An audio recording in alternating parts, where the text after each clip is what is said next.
Hello, everyone. Welcome back to the Kop Four. It is Thursday. I hope your weeks are going well. We have a lot to talk about today. A lot to talk about. Some positive, some negative, a lot of negative, but we'll try and be positive. We'll try and keep it upbeat. I'm obviously joined by all the lads, and yeah, we're going to be talking about PSG. We're going to talk about injuries. Arne Slot, is he going to be staying at Liverpool? And then we're also going to talk about the derby, a big game coming up this weekend, and obviously a big 6 games to end the season as well. But lads, how are we? How are we doing? Yeah, good man. No complaints from me. Had better weeks, you know. The previous live, we had some things, positive things to talk about. Yeah, back down to rock bottom now. Yeah, we had our first win. You know what I mean? Our first win against Fulham. We had a little bit of probably misled optimism. We're 1 for 4 now, aren't we? Yeah, 1 for 4. The Kop Four is 1 Poor ratio. I think it's the worst time to start a podcast where we just keep on racking up the losses. But in fairness, we played some pretty good teams in that time. But yeah, I think that's probably the first place we're going to start today. PSG, obviously at home. We probably had a little bit of optimism from the Fulham game, some good performances from some of the players, like Salah, Rio, who obviously didn't start then against PSG. There was obviously a lot of debate about the lineup and who he was going to go with. So I think that's the first place that we probably should start. How do we feel about the lineup? Kind of, Liam, I'd say you probably got the closest. One. So let's that box midfield. I liked it before the game. I think we're probably all questioning that Isak one, especially questioning it even more when Slot comes out in his interview before the game and says, right, he's only going to play 45 minutes.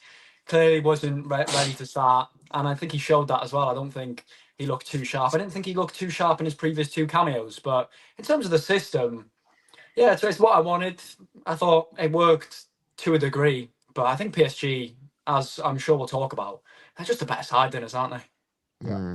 Yeah, for sure. I saw it more as a 4-2-3-1 than a box midfield because McAllister was in the 10 and then it was that 4-4-2 off the ball. Yeah, like Ekitike started at like right midfield, which actually Jamie mentioned that you wanted to see Ekitike on the right. You did call that. Yeah, it's like the first time we've seen that this season. He wasn't going to start Salah. I absolutely knew he wasn't going to start Salah. And then it was just like, who is he going to play there? Because it wasn't going to be. I didn't think I wanted him to start Rio, but I didn't think he would do that in a game. Like we see him against Hakimi. Like Hakimi is just a different animal to play in Fulham. But Ekitike off the right, and I knew he was going to start Isak, even though he was only able to play 45 minutes. That was probably maybe the wrong thing to do. But I think we talked about it at the start. He wanted a fast start. He wanted to play in the Anfield atmosphere. But I actually thought, like, we were pretty shit in the first half. We were. What was it like in the ground with the atmosphere before? It was kind of like subdued optimism. Like, it definitely wasn't. Like, I've been in grounds before where, like, there's anticipation that we were going to turn it around. But I think a lot of Liverpool fans were obviously saying that we were going to do it. But, like, in the back of their minds, they probably knew it was, like, wasn't going to happen. Like, a lot of people predicted, like, we're going to go to extra time, then win on penalties. Some were saying that they're too good. We're not going to be able to beat them. But I think we were trying, like, in fairness, the crowd were trying to get them up for the first 10 minutes, but, like, I think PSG obviously understood that, and they were just trying to control the game. We've seen it every time they got the ball. They weren't really trying to go forward. They were going forward at the right opportunities, but a lot of the time they were just retaining the ball and taking the sting out again. So, yeah, it was a bit flat, I thought, the first kind of 30 minutes, up until when Salah came on. And then he obviously creates the opportunity, and then that kind of got people going. But there he goes. Go on, let him go. Transition. I will start with that lineup. I wasn't fully against it, but I did think if you're gonna start Isak and then come out and say he can only play 45, I think you just really like shooting yourself in the foot way too early on, because PSG can easily then just contain that sort of threat. Yeah. And in hindsight, it was quite obvious because when Ekitike went off then and we had Salah and Isak for maybe a 15-20 minute period, and they actually looked okay together, but then you've lost it all in the second half when you had to then change everything again, get Gakpo on. I think you probably need to make the Ingamoa sub at that point. But look, I thought Salah was our most threatening attacker, probably alongside Gakpo when he came on. And Ingamoa obviously had a nice little cameo as well. I just think it feels like every time this season that Slot has to make a decision, it's like I don't want to say the fans know best, but it nearly feels like everything that we're screaming for as fans always turns out to be like the right decision as compared to what Slot chooses to do. And it's so frustrating, like for me to watch and see like Ingamo come on and look so good. It's like, why couldn't he have just come on earlier? Or when he made the Curtis Jones sub, like we needed that intensity in midfield. Why couldn't have he come on about 10 minutes earlier? It's heartbreaking. Feels like he's doing it on purpose a lot of the time. Genuinely. Rage bait. It's proper rage bait. It is. He's the master of rage baiting, man. But it's not a coincidence that we had 0 attacking threat over both legs until Salah came on the pitch. It's really not. And I think we looked threatening when he came on, and obviously he had that cross which led to the chance where Marquinhos blocks it off the line. Apart from that, in the first half, there was nothing for me. I didn't feel like we were dangerous. I didn't think we started quick at all. Second half, we got a little bit better, of course. He had that nice cross in the second half too that he puts. I was not on a plate for Kirkes, but like in a really good position. Oh, if there's anyone else, if anyone else, you would have said that's on a plate because it's Kirkes. He's got to do better there. Yeah, no, you have to hit the target. It doesn't change the fact they weren't going to play. That's not a diss to Salah. It was a really good ball. I thought Salah made a. No, I was saying how much you love Kirkes. That's why it's not. No, like I don't know why he used this as right. I feel like he could have delayed the run a bit more. It's all in hindsight anyway, or even just square it to Gakpo. I thought we had a few good chances in that game though. Like not like massive ones. That Van Dijk one that you speak about in the first half is probably the main one, isn't it?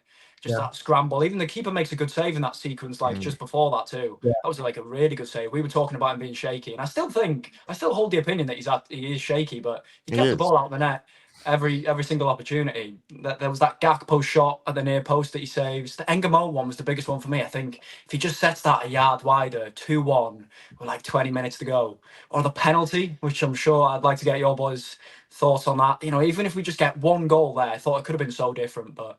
What do you reckon about the penalty? Definite penalty. I think if the ref gives it should have. I think VAR should have intervened because I think it wasn't the clearing obvious ever. It was just soft. Does that make sense? Yeah, that's what I mean. If the ref didn't give it and they went to like VAR, we wouldn't be talking about it. You know what I mean? But if somebody else given it and they've overturned it, there's contact on the foot. Like there was contact. Yeah, it was soft though. Like I think in the grand scheme of things, if you actually go through the 90 minutes that we played, the 180 minutes, we're just not good enough. Do you know what I mean? The levels, and like we probably got lucky in PSG, but if we hadn't played that Bayern Munich team, who just absolutely just look unbelievable, they would have ripped us in the semi-final. Do you know what I mean? Like we wouldn't have been able to get the ball off them. So I think over the 2 legs, PSG we deservedly went through. And I think, listen, we've probably talked a lot about PSG over the last kind of 10 days, and I don't think there's too much to dissect. I think, like at the end of the day, as I said, they're probably potentially going to go on and win it. That quarter or that semi-final is probably going to be the final in essence. That'll be a class game. Yeah, it's going to be unbelievable. But I think they'll probably put a pin in that and just see where we can go for the rest of the season. Obviously, some disappointing things coming out of the game is obviously Ekitike was the big one.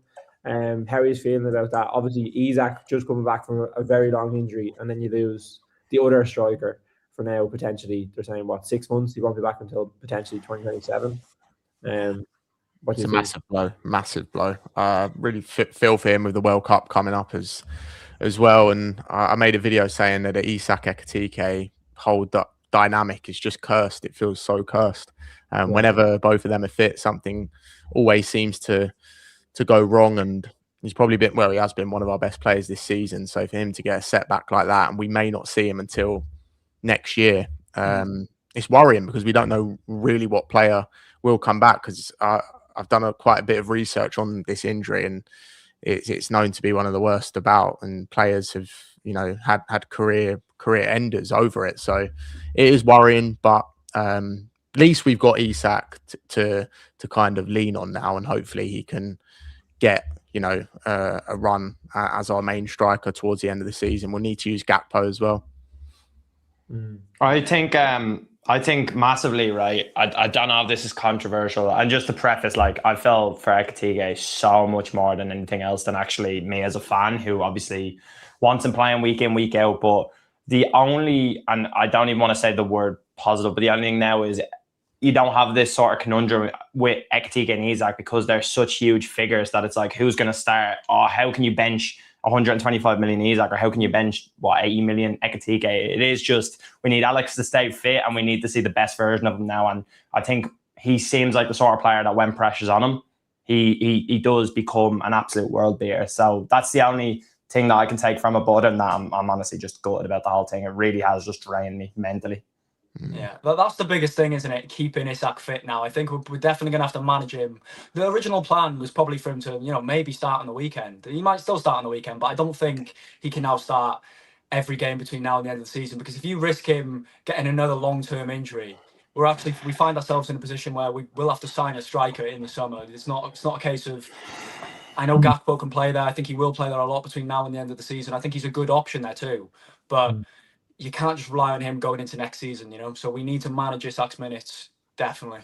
I think we probably need 2 forwards, even with like the Ekitike injury, because I think Gakpo is probably more than likely. Liverpool, Slot came out and said it after, they need to sell to bring in players, and there's talk of 4 to 5 players that they want to bring in. And if you go through the squad, like, who are they going to get big money for? Do you know what I mean? McAllister, potentially 50, 60 million, with the way he's performing. I know he's still only 27, but like, is he going to be able to get back to the form that he was at? Gakpo's the only one that they're going to get big money for. Do you know what I mean? Where like 70, 80 million for, I know some people in the chat are probably not going to be agreeing with that. No, it's true. I disagree with that. 70, 80 million for Gakpo. Well, if Diaz went, I think you're probably looking at more 50, 60.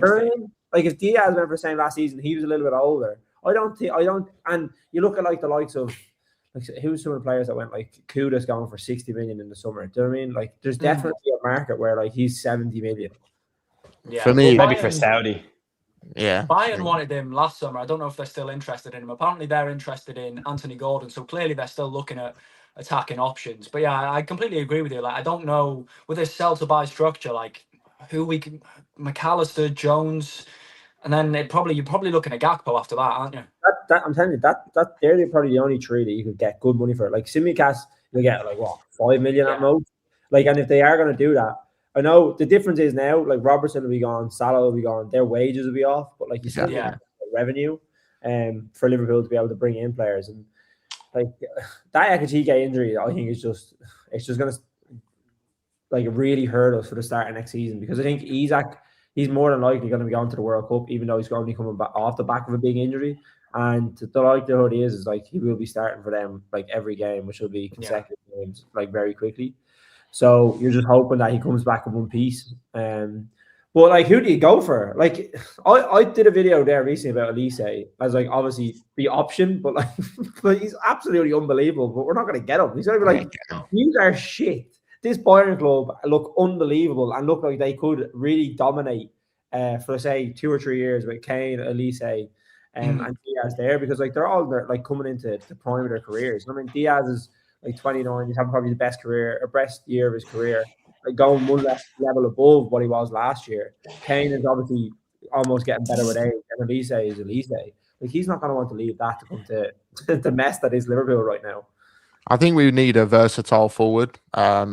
Obviously, Anthony Gordon's been linked quite a few times, but you're looking at someone who can play across the front 3, who can actually fill in centrally. Gordon's played striker quite a bit for Newcastle this year, so I think that's the route that they'll go down. I think Chiesa was originally meant to be that player, but obviously that hasn't worked out at all. I think hindsight is a wonderful thing, and I think Luis Diaz would be absolutely perfect. I chatted to Jamie about this yesterday, right? But I actually want to pick everyone's brain on this. It was something I said that I think, if we're objectively speaking, there's probably 3 left wingers in the world that are like the best they're in a league they're on, and that is Vinicius Jr. is probably in a league on his own, and then you have Diaz and Kvaratskhelia.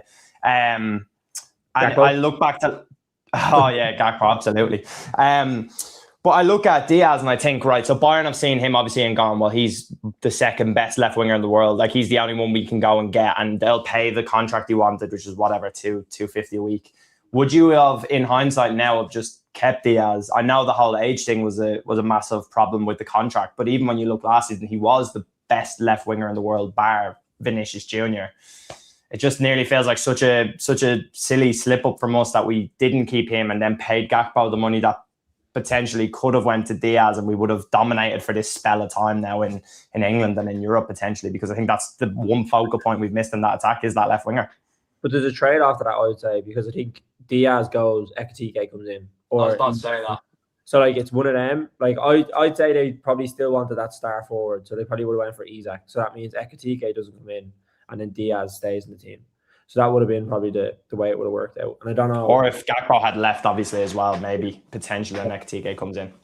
Yeah, but obviously, like, Gakpo has been terrible this year, so you would obviously take Diaz, and like you said, hindsight is a wonderful thing. But yeah, it's just we'll come on to, I think, Slot now in a second. But do you in terms of, because I think players and what players we should be going for, like, who do you think we should be going out and looking for in the summer? Like, is there players that you've kind of said?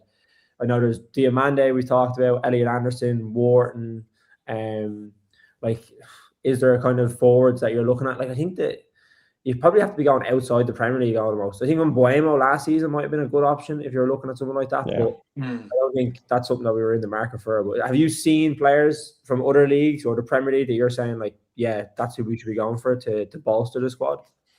I think Diamande will probably replace Salah. It's looking likely with the reports, in my opinion. And obviously he can play both sides as well. I don't think he can play centrally, but he plays on the left for Ivory Coast. I think he's been playing on the right for Leipzig. I've literally just made a video just before this live about why I think the Anthony Gordon move makes so much sense, especially now with the Ekitike injury. But I thought that before it, to be honest. I think if you're getting Gordon and Diamande, again, you're going to have to sell someone. But if you're getting Gordon and Diamande, they can both cover the right. I don't think you need to sign an out-and-out right winger, because you've then got Rio, Gordon and Diamande that can play on both sides. And Gordon can now cover the void of Ekitike too. I do like Gordon, and the fan base, a lot of our fans, I've been getting a lot of stick on Twitter recently for my Gordon propaganda, but I do like it. Say again?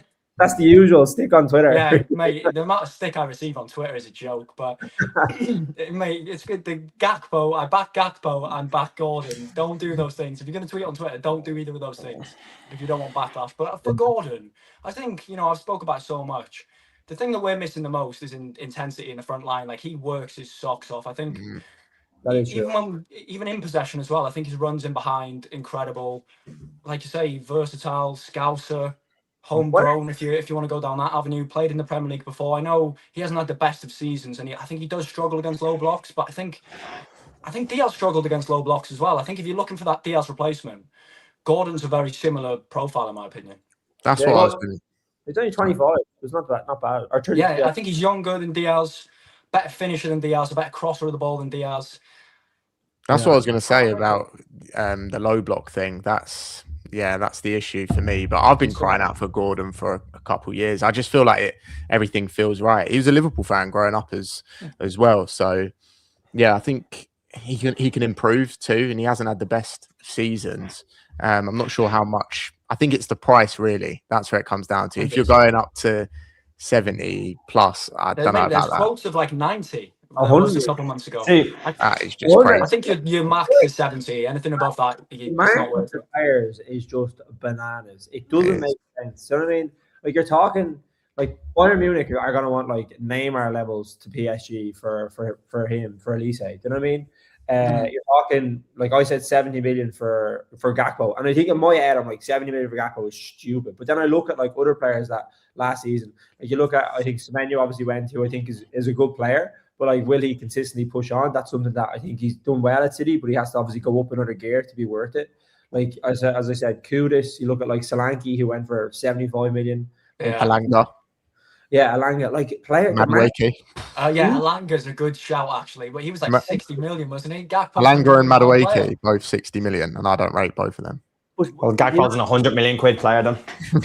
But I think last year you might have got like 90 million for Gakpo, because like he played, like he had 25 goals last year. Like you probably would have got that from.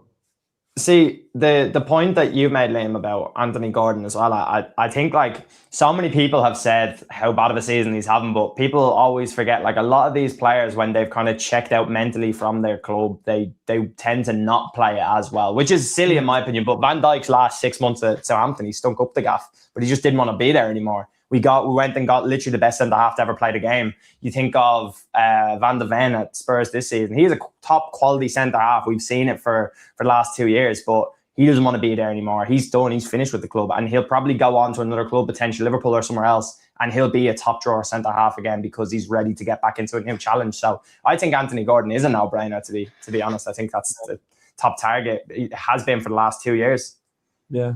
No, there's probably clear interest in him as well because, like you say, the reason he's checked out most likely is because that move failed through. Which one was it? Was it 2024? Summer of 2024. Yeah. During the Euros, everything was done, wasn't it? That like swap deal and money with Joe Gomez. I'm pretty sure he was having his medicals at like the England camp, and I don't know if we pulled the plug.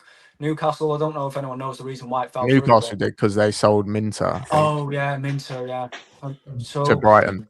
Yeah, so you can tell he probably is mentally checked out, but from just his work rate alone, obviously you don't just pay that amount of money for work rate, but I think you need to raise that standard, raise that intensity in the team 100%, and there's probably not a better one in the league in terms of intensity and intense pressing forward than Gordon. He does suit our style of play and our ethos as a club, but it might be better that we, shop abroad and look better value for money in other leagues, because these prices in the Premier League specifically it's just mad. Even Wharton and Anderson, you're looking at probably upward near 100 for both. There's talk of that Toure from Hoffenheim. I don't know if anyone's seen him. He's like a 40 million.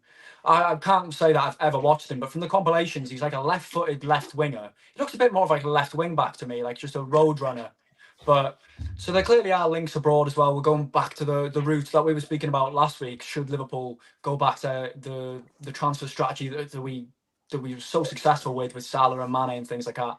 So yeah, that Toure's been linked. I'm not sure about him. There's been links to Rodgers as well, like consistently. Obviously not a out and out winger, but he can play on the wing, 10 as well. I think we're looking for that sort of versatile forward, aren't we?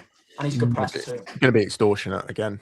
Yeah, it's mad. 10 years ago this summer we signed Mane, and that was 30 million. Like, where days gone by, like you'll never get a winger for that value money again. Like, it's crazy. I remember we sold Alonso to Madrid. I think it was like 30 million, and I was like, wow. I was like, that is some amount of money, and they've got some player, and now it's like 30 million fucking. Like 30 million, who did I even get you? Kirkes. Hey, don't worry, Kirkes is good. We're not going back onto Kirkes. 30 million gets you like Ben Doak these days. Yeah, exactly. That's my point. Ryan Brewster went for 25 million in 2019 or whatever it was. That's crazy. Football is so gone. It's so gone. I remember when we signed Shirky was 30 actually. Yeah. Sorry to interrupt you, Max, but Shirky was 30 million. Yeah, that was because Leon were like on the verge of liquidation. I'm pretty sure. Absolute bargain. We went from, you know what I mean? Like, we pulled out because we wanted to spend the money on Verts. But let us know your thoughts in the comments, people. Let us know your thoughts in the comments. We've a good few in, 37 in, pushing 40. So drop a like, subscribe to the channel as well. Really do appreciate it. It helps all of us out. We're trying to make this the biggest Liverpool community on YouTube. But there's a few. I threw into the comments. A few people are showing in Yildiz, who's playing obviously at Juventus, really high. I like him. A lot of people talk about him. Bazo Toure, Diamandi, Lamine, Camara, and I'll be happy. From school Finner standing. A Slot stays. Gakpo is not going anywhere. Yeah, he's not gonna. It's like sending your child off to boarding school and never be seen again. Lewandowski on a free. Harry Wilson on a free. Like, I wouldn't really do Harry Wilson on a free, to be fair. Like, I think. Hang on, Lewandowski on a free actually sounds a bit tasty. It's literally the most. Yeah, and that is the most un-Liverpool thing ever, but that would be so clever for a year to get Lewandowski, and imagine that. Imagine it seems like an Ibrahimovic to United sort of deal, that. That'll never happen. Never. No. He'll probably go to United. Maybe. Harry Wilson on a free, that could be like a Shaqiri type move. Yeah, I like that, because I think if you get, like, say now we were to sign Diamande and Gordon, I still think you need that like left-footed right winger in the squad. So Wilson on a free makes perfect sense. Yeah, such quality as well, like breaking low blocks. Like, I guess we've got Harvey Elliott coming back as well. Yeah, he's probably, we completely forgot about him. He's probably one that gets sold 30-odd million. Yeah, but it's weird when we're Harvey, because I think he does have ability, but like for whatever reason, anytime he's a bit like that first team squad. Like you see him at the under-21 Euros like last season. He was one player of the tournament, just unbelievable for England. Then he comes back with Slot, doesn't rate him. Goes to Aston Villa, Emery doesn't rate him. Like what are we? Because I think if you talk to a lot of Liverpool fans, they like would see ability in Harvey Elliott, but for whatever reason, he's just not rated by like top managers. Which is other than Klopp though, where Klopp has literally said his biggest regret of his whole career is not giving Harvey Elliott more minutes because he deserved them. But like he didn't give him more minutes, but like if he was that good, he probably would have played him. You know what I mean? I suppose. Klopp's not stupid either. Do you know what I mean? He's obviously just trying to big up Elliott. Like if he thought that he would have been able to add to the team, he would have played him. Yeah. You know? But Klopp did use him well for off the bench, unlike Slot. That's why I think Elliott's useful for us, and I'd personally keep him because I think I'd keep him against teams that are playing a dirty low block. He's so good at breaking that down. Yeah, no, I agree with that. Yeah, Gordon, Diamande. I think they're kind of the two that a lot of people are talking about. Senesi, who's obviously on the free, playing well, and then Harvey Wilson on the free as well. Frimpong the right wing. Like I think Frimpong is like he picked up another injury against PSG. Like I don't know what we're feeding our right backs at the minute because for whatever reason neither of them can stay fit. Szoboszlai, just the whole team. Like Szoboszlai is like, oh, here we go, Szoboszlai again at right back, the best midfielder in the Premier League playing right back. Like, what am I watching? Why am I consistently seeing this game after game? Yeah. Any of our right backs fit? Even Gomez came on. Had a 10-minute cameo and said that. Everyone's on the ground. It's like, why is that Gomez off? He was doing all right. He was doing all right. Yeah. He had a decent little cameo. To be fair. Yeah. If you were to scored. Oh my God, he did nearly score. If we were to replace Salah with a left-footed right winger, then that's not Elise, who would you go for? That's like Minter, like you say, Wilson, but you know what? I was thinking the other day. I was watching City and I thought I quite like Savinho, and he's not playing. I wouldn't mind Savinho at Liverpool. That 1v1 threat to break down a low block. He nearly left last year at the Spurs for pretty cheap as well, I swear. Like 60, well, I said cheap again, but 60 million for Savinho. He's probably 40, 50 million. No, he's not even playing. Like, you know what I mean? He's not kicked on at City at all, has he? But I think he's a quality player. He's a talented player, but I think with him, he's a bit of a where's the substance? Like him and whenever they play him and Doku, it's like where's your output? The decision making is terrible, so he would need to improve on that. But yeah, he's a good player. I like Minter as well. Minter actually reminds me of Mane before he came to Liverpool. So explosive. What about Mateus Mane from Wolves? Actually, I know he's rumored to be leaving this summer window. And like again, I'm not saying he's like I think everyone says he's similar to Mane just because of the name, but he genuinely like was a big threat for Wolves against us, and I think he came through the midfield a little bit out wide as well. He can kind of play across that sort of two right and left wingers, and then obviously through the middle a little bit as well. I think we will sign a player like that can play the 10, like like a Rodgers or a Mane. And he'll only be 30-40 million. Yeah, 100%, especially if Wolves go down. Speaking of it, if other teams go down, would you take Bowen or someone just to fill the gap? Bowen, I wouldn't mind, to be fair, but like it's short-term deal. It'd have to be, wouldn't it? West Ham would still be a little bit picky about him. I don't know how long he has left on his contract, but like, surely he wouldn't do that. Surely he wouldn't leave West Ham with Danny Dyer being his father. It's now or never for him in terms of a big club, isn't it? He's like 28 now. I think the time passed on Bowen, but he's a player that I really like. Like a few years ago, I was saying if we sold Salah a bit, earlier than he stayed at the club, then I would have said he would have been a decent replacement. Covers the striker position too. You can play centrally. Yeah, he's very good. Good player, man. Yeah. So I got to move on to Slot in a second, but we'll finish on the transfers. So I think there's a wide variety of players that you pick, but if you were saying you had a certain number of positions to strengthen and you had 250 million, what would be your priority positions that you would go for? So you could maybe choose your top three. Centre mid, 100. Centre mid, right wing. I think then it just opens up. Like we need a lot of we could probably do with another right back. We obviously need another forward, in my opinion, too. Then you're looking at if Kanate leaves. Obviously, Robertson's leaving. We need a left back. There's a lot of. We probably need a versatile defender, a centre mid, a right winger, and a versatile forward. I think 4. Yeah, I'd actually agree with that. I'd agree with that. I reckon right wing, left wing, right back potentially. Like, I know midfield is a massive one, by the way. I'm not discounting that, but yeah, well, look, I know it's a massive one, but again, I said this maybe 2 or 3 lives ago. I reckon. Look, he's going to be the manager, so maybe it is midfield. But if there's another manager in there, I think you get a different midfield, and you probably see a different system altogether that probably benefits each and every one of those players. That you could probably work with that same spine in midfield. But I'm probably wrong in saying that. But I think right wing, right back, maybe left wing for me. Would you go for a first choice right back? Or just like a backup? No, a versatile right back that can probably play across that back line, like similar to Gomez sort of player that is going to be able to play anywhere across the back line. Like Getruda at Sunderland, we were linked with him on deadline day. He's the perfect player. I would go straight for him because he knows that he'll play a decent amount of games in terms of he'll have to fill in at different spots of the season. He'll never have a recognised first team spot, but Frimpong and Bradley being injury prone, he'll definitely get minutes, something like that. I don't think we're going to sign around here. I think a right winger. Yeah, I don't think we're going to replace Salah. I think they might. I think the Ekitike injury changes things, but I think they might because like what I said, right? I said they were going to play Ekitike right wing against PSG, but I don't think that is the long-term play for this team. Where you need to get Ekitike and Isak in the same team. I don't think it's a case between either of them playing. I think he wants both of them playing because they are that good and they both should be starting. And I think the big question has been that it's like, who do you go with? But I think he'll want to go with both of them going forward. And I don't think he'll sign a right winger to replace Salah. I think he might go heavy in midfield and build a team that can supply the two of them.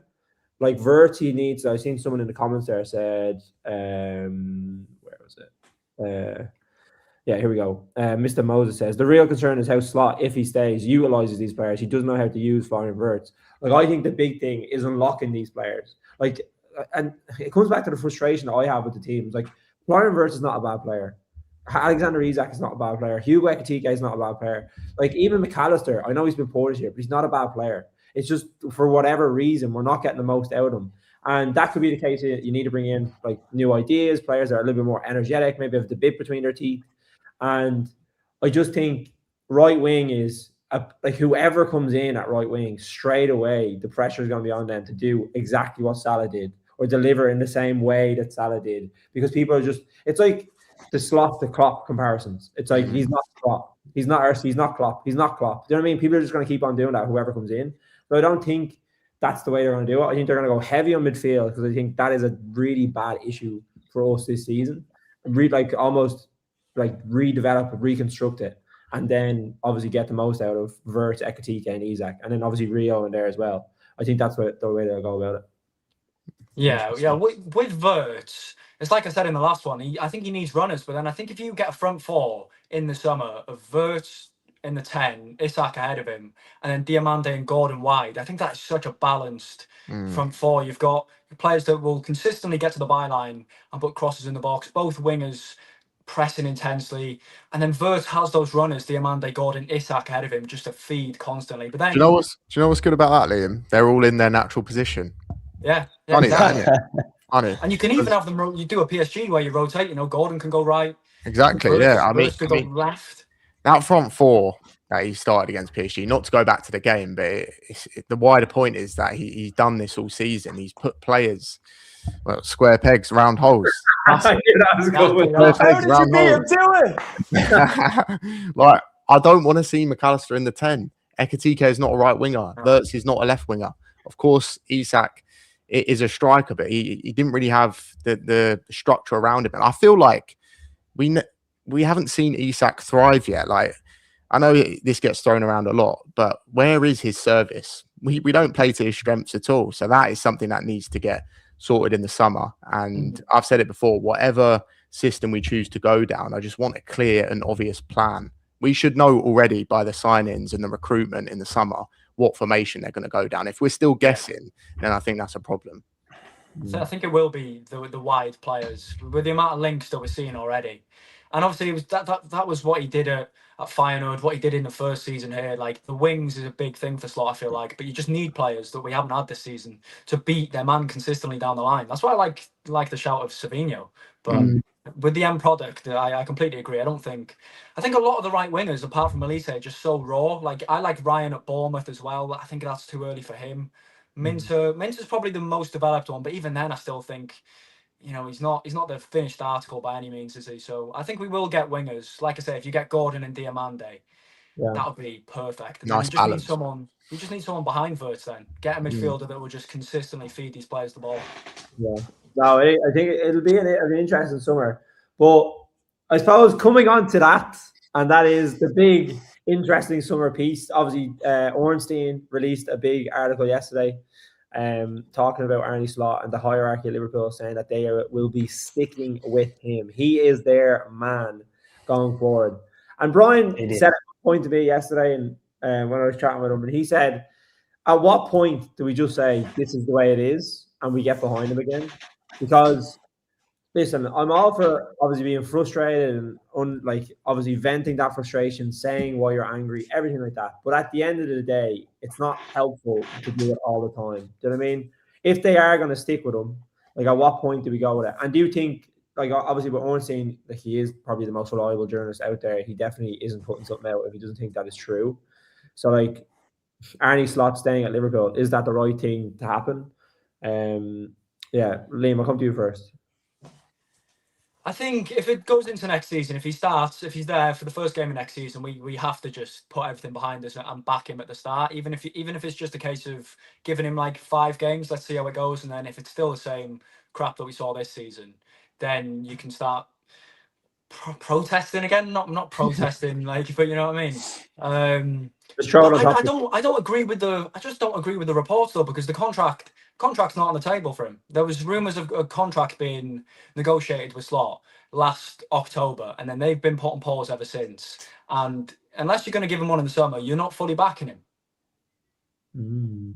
Well, you know what? The interesting point on the whole thing is that Ornstein article actually ends pretty abruptly with that he reckons it won't change, but he did say that he also wouldn't be too surprised if something happens between the period now to the end of the season that could change it. So that he was hanging his hat on that it's not going to change, but he did say that something could change, and if he's wrong, everyone can laugh at him basically. But he said that he's pretty certain it won't, but again, that it could. So I don't know. I think it's the wrong decision. I'm always going to think that, but I hope I'm wrong. I hope next season he wins us the league again and we're all chanting Arne Slot. But I think my point will stand that at some stage, and probably come the end of the season, maybe once we get top 5 and we have Champions League football, maybe it is time to just hit the reset button on Arne Slot in terms of how we feel about him, and not bring the negativity of this season into next season, because it's just not going to work well. We are going to sign a bunch of new players, so you're going to have a new 11 altogether. You're going to have a completely different 11 from the one that won the league to the one that starts next season, and we can't carry the same sort of feelings into that 11 because it's not fair on those new players, So it's basically impossible to put all of this season behind us because it has been that bad. Usually I would agree with you, and under Klopp, whenever we had a bad season, say when the next season rolled around, I was like, we're going to win everything, because I just felt like he obviously had that credit in the bank. But I think he gets that belief. Slot, he doesn't instill that belief in you in the way Klopp did. You know what I mean? You go to war with Klopp, but I think Slot is just a different manager, so it doesn't come across the same way. That's true, but also we've just been haunted so much this season. I think it's 17 losses in all competitions. Some of the manner of the performances, the defeats, it's just been so bad, and it's a massive risk, in my opinion, to keep him on, because you risk kind of screwing up a whole season, sacrificing a season. If it doesn't work out by early October, he could be sacked. Then you're looking at a new manager, interim or whatever, just see out until the end of the season. It's just like a cycle. Man United have been doing it for years. Yeah, you don't want to miss out on a big manager either. Like Alonso's right there in the summer, so you would just, I would do it straight away. In terms of, if you were to play devil's advocate, like Slot's been poor this season. I don't want to sit here and defend him. Like I defended him for the majority of this season. I now agree that I want him out, but what I was saying for a lot of the season was, if you gave him the similar sort of profile of players that we had last season, the system has shown, obviously it still has its flaws, and it had its flaws at Feyenoord as well. I've been seeing clips on Twitter recently.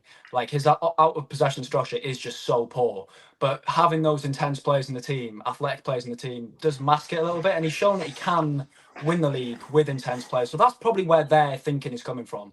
You go into the start of next season, you get intense players into the team, you get athleticism in the midfield and attack, and you just see see where it goes. Like I said, I'd give him the first 5 games to see. I wouldn't, but you know, if he's going into next season, I would give him the first 5 games there, and then you know, you see how it goes, and then decide. Go on, Brian.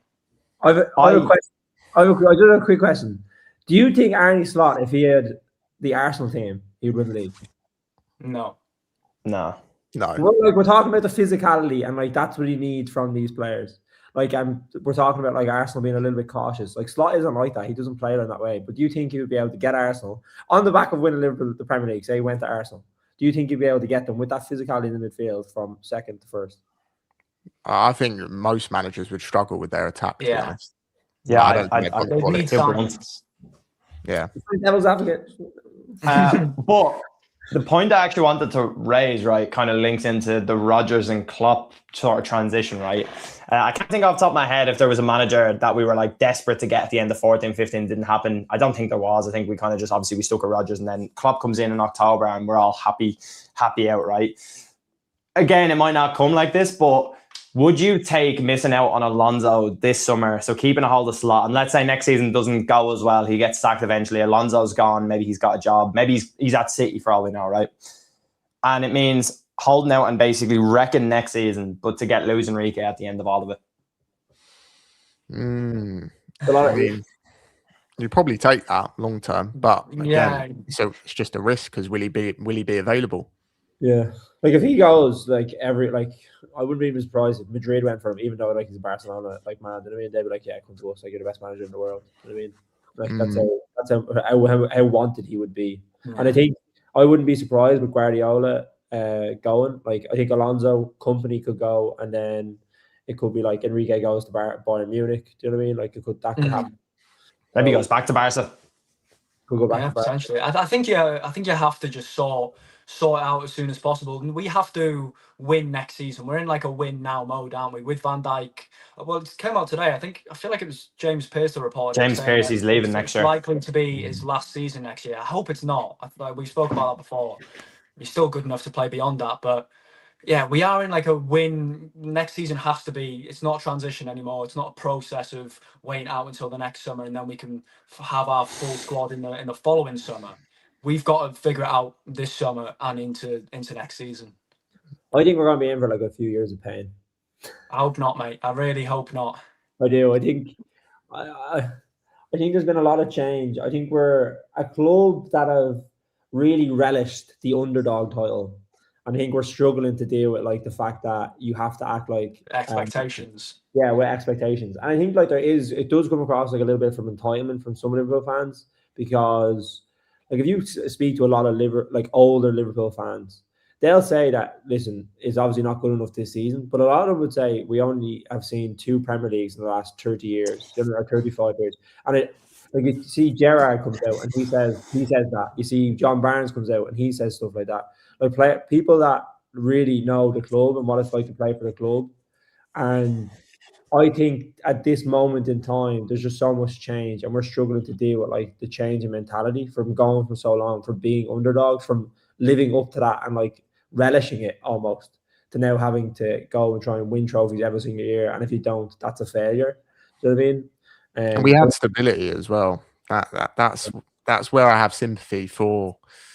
Well, I can somewhat understand why the hierarchy may be keeping him. Is because we've had so much change, even in the past year. Like you look back a year ago and you look at our 11, it's mad to think. Like obviously Trent was there, Núñez, Jota, and Diaz, etc. We've had so much change and a lot of heartache with the Trent situation. Obviously, the passing of Jota. So maybe they don't want to add to that by getting in a new manager, but I don't know. It's a really difficult one. I want to kind of play devil's advocate with that point, Jamie, because I do agree a lot of like older Liverpool fans do take that very like sort of top red route, I suppose. But I think Liverpool have always just been a successful club through the 70s, 80s, and obviously way before our lifetimes. But I think that's just the standard that we set. And obviously, we went 30 years without a league title and we've seen a bit more success over the last couple of years. But I think it's okay to assume that Liverpool should act the big club. Like Liverpool broke the British record transfer fee so many times over that period in the 80s, in the 90s. So like when people talk about last summer, it's like, I'm not a Liverpool-like summer, but it was. And I would expect not to break the British record transfer fee, but to spend big money again to try get back to the top, because I don't want to be a club that has to consistently go through transition to get back to a decent spot to then have to build on that again. It's okay every now and again, but we're in a period now which, like Liam said, is win now. Like we have Alexander Isak, who is debatably the best striker in the Premier League. We have Florian Wirtz, who is debatably the best playmaking attacking midfielder in the world, and we're just kind of not using them to their fullest. Obviously, the Isak situation with his injury is unfortunate, but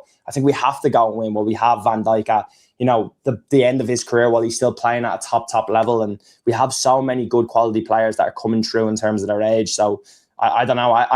I see your point, but I think that we have to win. I think if we're in for a dark few years, we've really failed as an institution altogether. But I don't think those. I think the players. Alexander Isak maybe is the exception, but I think you actually go through the team. You look at that PSG team. All those players are like almost in their prime. Like if you go through Liverpool's team, Alisson's coming out with, like, he's finished. Marmudashvili probably isn't good enough yet. Jeremy Frimpong still has a lot to go to be like a world-class right back consistently. Kirkes, we've talked a lot about him on here. Like Kanate is a bit up and down. Do you know what I mean? He could come back next season. Van Dijk is on the way down. Gravenberch is after getting a massive contract, but like he should be coming into his prime. McAllister is dust. Szoboszlai's done well this year. Like Ekitike is young. Wirtz is young. And I think they still have a lot of growing to go. Like this team, in my eyes, is not ready to go and challenge consistently. But I think it's very different to it's very different to Liverpool, say, when they were at their pomp and they add Thiago, when they're at their pomp and they add Diaz, because that's what consistent teams do. And like that's why I think if you go back to United, that's why they were so good. They would be in their prime and they would have players just ticking over to help them go on and progress. And it's just like a constant rotation. But what Liverpool have done, and I think that comes from poor purchasing and selling over the last 5 years, is that they've put themselves in a position where you have Salah, who's on the way out, Robertson's on the way out. Like Kirkes should have been bought, or someone of Kirkes' level should have been bought 2 years ago. And he's learning from Robertson. He's coming in. That was meant to be Tsimikas. But Tsimikas, like, he's 30 now as well. You know what I mean? He's on the way out as well. Like, we should have been buying these players 2 or 3 years ago. Ekitike should have come in 2 years ago and learned from Firmino. You know what I mean? It was meant to be Nunez. We got that wrong. Do you know what I mean? These players that we've brought in now are potentially good, but they're probably 2 or 3 years from being that. So that's what I'm saying. When I come back to the point of, I don't think this team is ready to go on and be like Premier League or Champions League champions next. I think there's probably a few years of transition and difficulty to get us to where that point is. And I think that comes back to the important part. Do you stick with the manager and let him get us through this? Or do you change it now? Because to your point, Liam, like, do you give him 5 games? Because I think if you give him 5 games, then you have a manager come in who doesn't have any of his players, and he's being asked to use those players for an entire season. You're looking at a Ten Hag situation with Ruben Amorim coming in, and then it's just a write-off. Do you know what I mean? And that's a disaster again. How far do you think we are off the title then? I think for the next 2 years will be good. I don't think we're too far off, because I don't think we have to compare it to like the prime teams. Like if you think about, I don't know how far we are off the league leaders and things right now, but if you just think about yeah, no worries. If you just think about like how far we are off, I think it's about 18 points, I want to say, because we're just about we can still mathematically win the Premier League just about, and there's about 6 games left. So I think we're like 18 points off. If you think about it, we just have to beat the relegation teams this season. Leeds twice is an extra 4 points. Sunderland is an extra 2 points. And I know you can't win every single one of these games where you're playing lesser opposition, but I just think there's been so many opportunities this season. We all know it, like where we've dropped points and we really shouldn't have if we'd have had a half decent performance in the game. And I don't think the top of the Premier League is to a like really good level of, especially not of those like 18, 19. We're not going to have to hit 95 points. I think 85 points is getting you there or thereabouts for a title. I think if we just had a couple things, I don't know what you lot think about it, but I don't think you're ever as far off as you truly believe. Like, I think it gets overblown when you do have a manager who isn't setting you up correctly. The fact is, Slot hasn't got anywhere near as much out of this squad as he should have. In my opinion, probably 70-80% of Premier League managers probably would have done more with what we've got this season. And that makes us think that our squad isn't good enough and we need to sign all these players. Listen, we still need to bring in certain positions, but after 23, 24, no one was thinking that we could go and win the league. Look what happened. Exactly. That's what I mean. Like I say, I think if you just get that, because our biggest problems this season have been like breaking down those low blocks, scoring in games. If you just get that 1v1 threat out wide and a physical midfielder, I think that gets you another 15 points minimum, and then you're probably talking about being in the title race, at least in the race. But yeah, I don't know. Maybe I'm a bit optimistic. I think we could win it next year. Genuinely, I know that might sound crazy. I do think we can win it. Season thinking the exact same thing. Yeah. Can I say something there? But like, I think last season, I'm not discrediting like what we achieved, right? And I think you get with the squad of players is good. I do agree with that, and that's what I'm saying. The likes of Ekatike, Isak, Wirtz. But like, when you have a player that has one of the best seasons of all time, leading you to what is that, like 60 goal contributions, I think you're expecting other players to contribute to that level and to be at that level, or like say 3 or 4 players to do that. And I just think that's it. Even at that, it's a big ask. Like Salah was the reason we won the Premier League, and other players were good in that season. But like, if they get back to, say, if Gravenberch got back to his level, right? Van Dijk is obviously, he's not going to get back to where he was last season. I think that was probably a really good season from him last year. Alisson is obviously not going to get back to that. Like, we're not going to replace Diaz from last season as well. Like, I think even if those players that we have in the team raise a level, it's still off winning the league. We don't have a Salah. Do you know what I mean? It's similar to like the Arsenal situation. We're talking about their forwards, right? They don't have world-class forwards, and that's probably going to cost them the league. I think right now we don't have a world-class forward.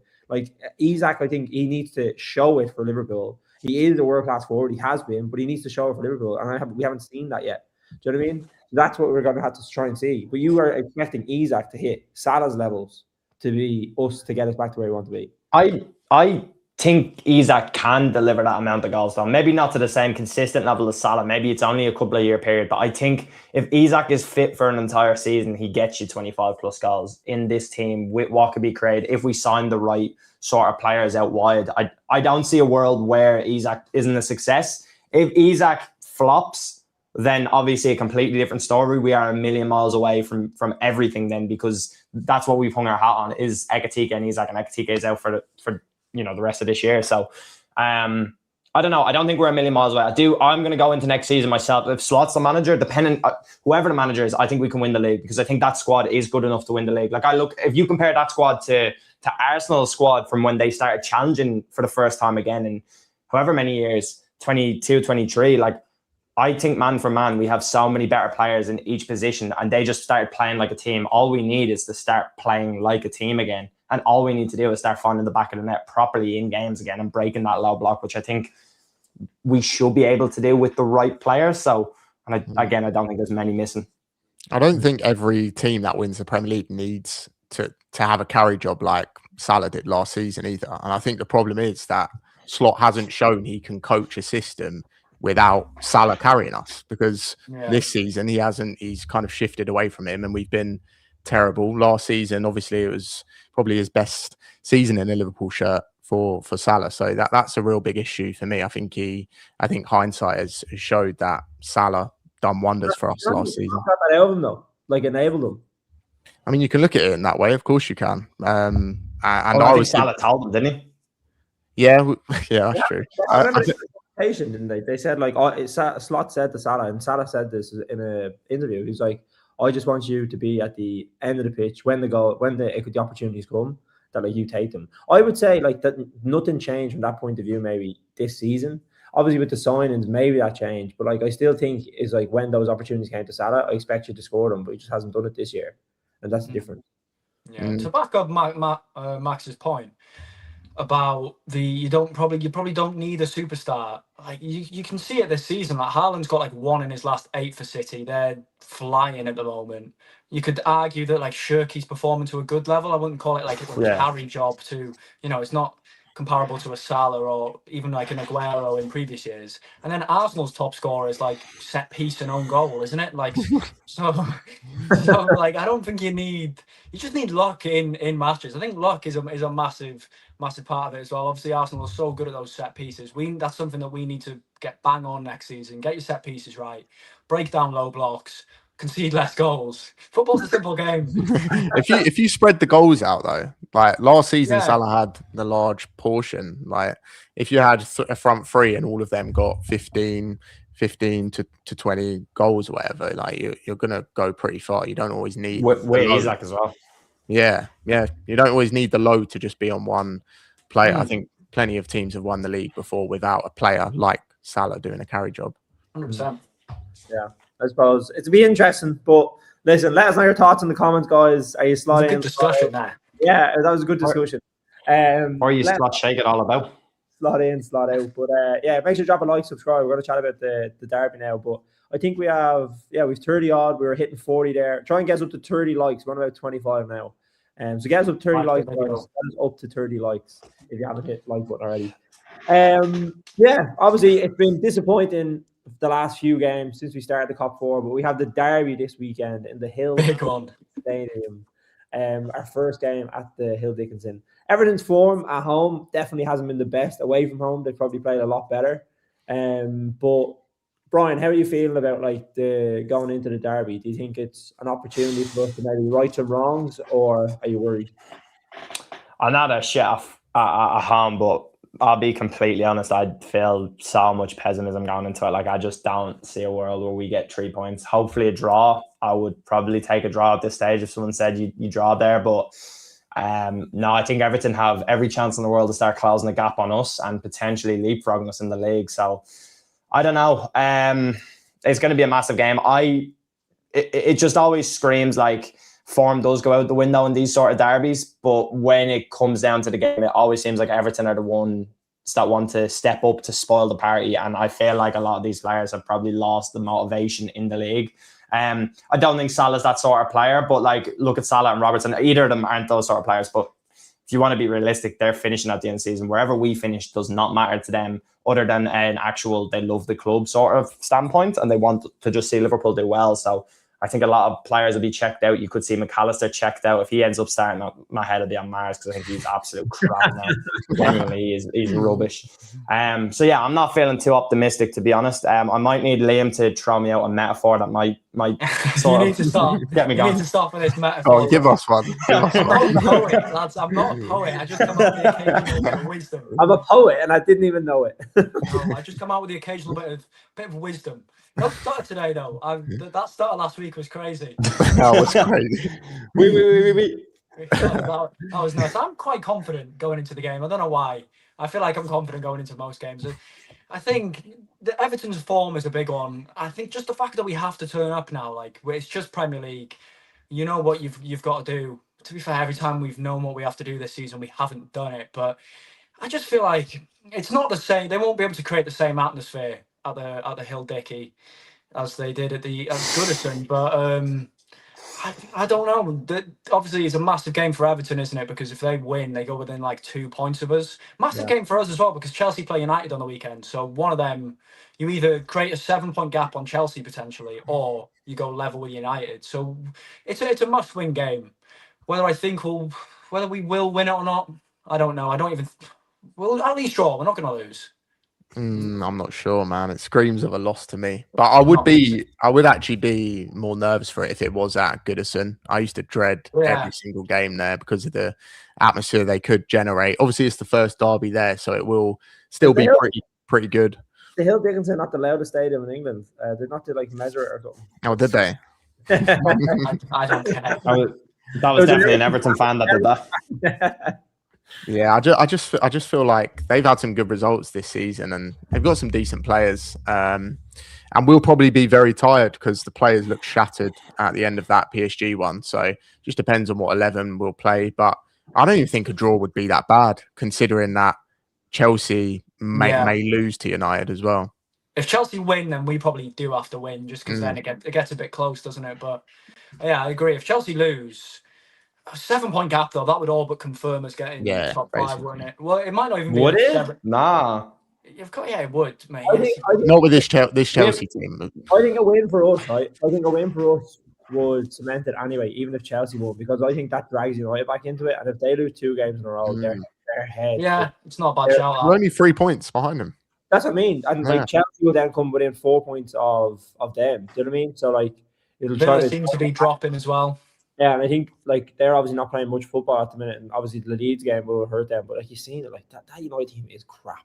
You know what I mean? Like I know people are obviously getting ahead of themselves and they're playing once every 28 days. And they're like, oh, we're back.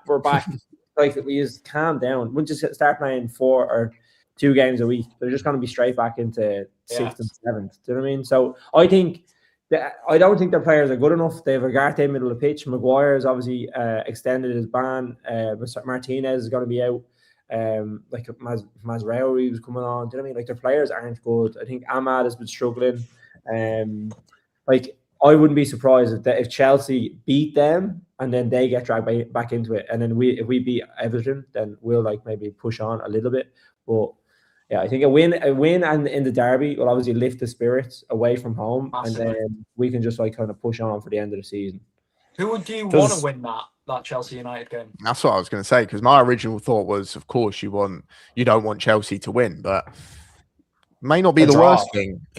Draw would be all right. Draw would be all right, but if obviously United lose and we win, then we'll go level on points with them. So and we do have to play these teams in and around us, don't we? Villa, Chelsea, and United. Yeah, Villa keep dropping points, don't they? I don't think they're not going to be able to balance Europe and the league. Have you seen that the 6 teams can actually get Champions League? I don't know if any of you have seen that, but if Villa finish 5th and win the Europa League, it goes to the 6th place. Oh, really? Champions League spots. There is Everton could genuinely get they're 2 points off 6th. So if they win, they'll leapfrog Chelsea, and they're technically in like a Champions League position if Villa go down to 5th and win the Champions League. So Everton will be bang up for it just because it's the first derby there anyway. How much rotation do you think there'll be? Do you think there'll be quite a lot? Because like Max said, the players looked shattered at the end of the first half in the PSG game.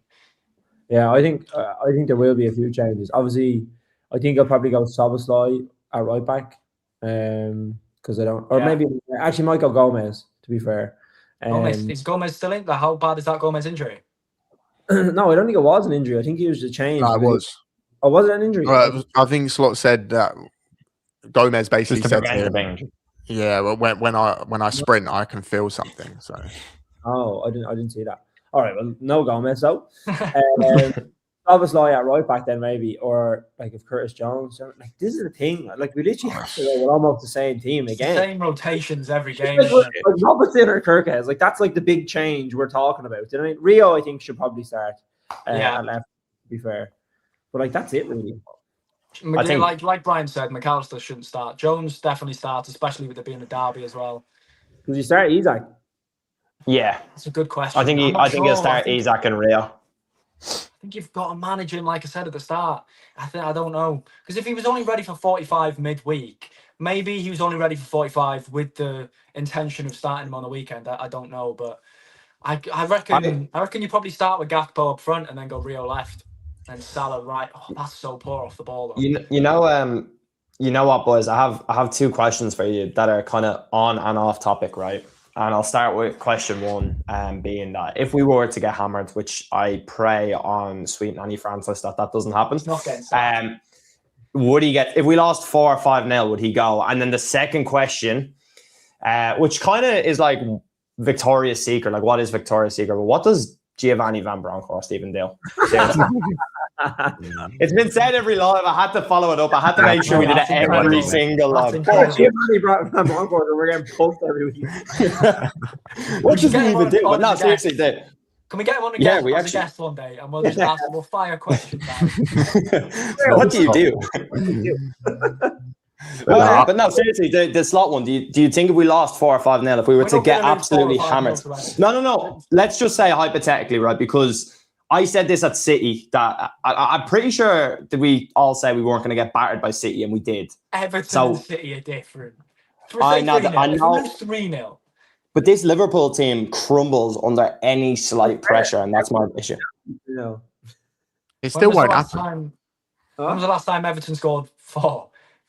Yeah, well, Everton beat Chelsea 3-0. Do you know what I mean? Like only recently. Yeah, they did. To be fair, I think every week we've asked this question, like every game. We can't get again, if we get battered, like I just don't think he'll go, regardless of the result on the weekend. To be honest, but I don't know. I do think Everton have kind of gone under the radar this season with David Moyes to be pushing European places. When you usually see clubs who move into a new stadium, they have a difficult transition period. I actually think he's done a really good job overseeing that, and they'll be confident. We'll come under a lot of pressure. There'll be a lot of direct, long throw-ins, set pieces, launching right on Mamardashvili. So I don't know.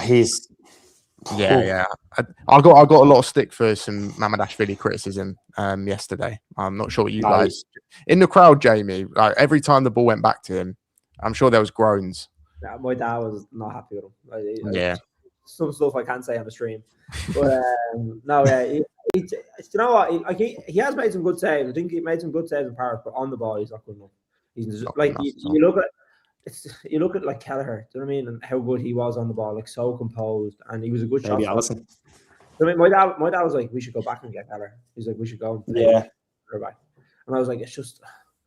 Did you know what I talked about earlier about like making the right signings at the right time, bringing in players to like transition you to the next stage? We've gotten so many of them wrong. Like so many things we've done wrong to bring in players to help, like Nunes or Firmino to Nunes. Allison to Mamardashvili when Kelleher was there. Like I think Trent to Frimpong, you could maybe argue because like they're very different players, but I don't think replacing Trent was going to be easy. But like I think the only one we've probably gotten right in terms of the transition has been Mane to Diaz, where like that looked natural. Do you know what I mean? You could see the way we were going. And other than that, and that midfield. What? And that like end of year Klopp midfield to like what the midfield we got for the 2 years we had. Obviously the first year Klopp 2.0 or your Liverpool 2.0, and then last year I think that transition was pretty good. Obviously it's for some reason just fallen off a cliff, but when we replaced, like I know Gravenberch was good last year, but we haven't replaced with Firmino. Do you know what I mean? That's true. We're saying we need another 6. So there's just like a lot of holes in what we've done over the last few years. But yeah, I think we've already talked about that. Right. We're over time. Score predictions. The derby. What are you thinking? I'm gonna go with a win. I am gonna go with a win. I know I missed the positive over here, but I'm gonna go. Everton will probably score, like Max says, direct up to Beto, Barry.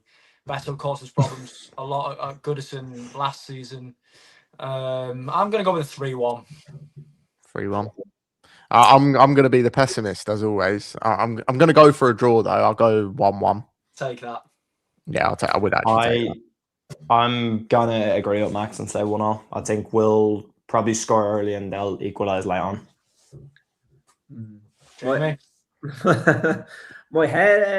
My heart is saying 2-2 draw. My head is saying 2-1 loss. Oh, brilliant! I'm the only one predicting us to win the derby. No, like, I just think like we played so well in the Galatasaray game, but like we exerted ourselves like so much. Then we went away to Brighton and we were absolutely pants. We had no attacking threat, and I think Isak. Go on, sorry. Yeah, I think Isak obviously will he start. Salah I think will start. I think we obviously missed him against Brighton. And he didn't start Rio, so that might change it. But I think we will be shattered, and they will play to that. Like they're going to be so aggressive and up for it. So I'm going to say 2-2. I'm never going to say we're going to lose. I'm going to do 2-2. But my head is thinking something different. Yeah, I still think we'll be very tired. But that Galatasaray to Brighton one was it not a Wednesday to a Saturday 12:30? This one's a Tuesday to a Sunday. There is that extra day of recovery. Well, extra 2 days, isn't it? But yeah, I'm going to predict a win. I think it depends on the lineup, obviously. I think if you start Rio, I don't think Everton have a good right back. Who's even starting for right back for them these days? Is it still O'Brien? I haven't been watching too much. O'Brien. Or I think Garner fills in there sometimes. Oh, yeah. Did you boys see Slot and Szoboszlai just in London today? Just like cruising around? Oh, I've seen that. No? Yeah, I say Slot. To be fair, Slot can do what he wants in his personal life. I don't really care about that. But like, someone made a good point. Like these players, like putting these posts up again, just seems so out of touch. Like I know Szoboszlai and Salah are like really good mates, but like he's just cruising around London posting stupid pictures on his Instagram that we probably don't really want to be seeing after the season you've just had, or not you specifically, but we've had in general as a team. Mm-hmm. That's probably an interesting topic for another day, like what we think about like players and stuff, but like posts and stuff like that. But yeah, we'll leave it there. An hour and 10 minutes. We've hit our limit. But yeah, boys, I thank you very much for joining. Another very good. Enjoyed that. Yeah, that was a good episode. Folks, if you're still in the chat, make sure to drop a like, subscribe to the channel. As I said, we're here every Monday and Thursday trying to get the biggest Liverpool community out there. I think we're on 29 likes, so pop us up to 30 there. Get us one more, lads. Yeah, come on, one more like. We're going to try and hit 1K before the end of the season. So if you haven't subscribed, make sure to subscribe to the channel. But yeah, we'll see you all on Monday, hopefully after a successful win in the derby. See you all then, guys. Up the Reds.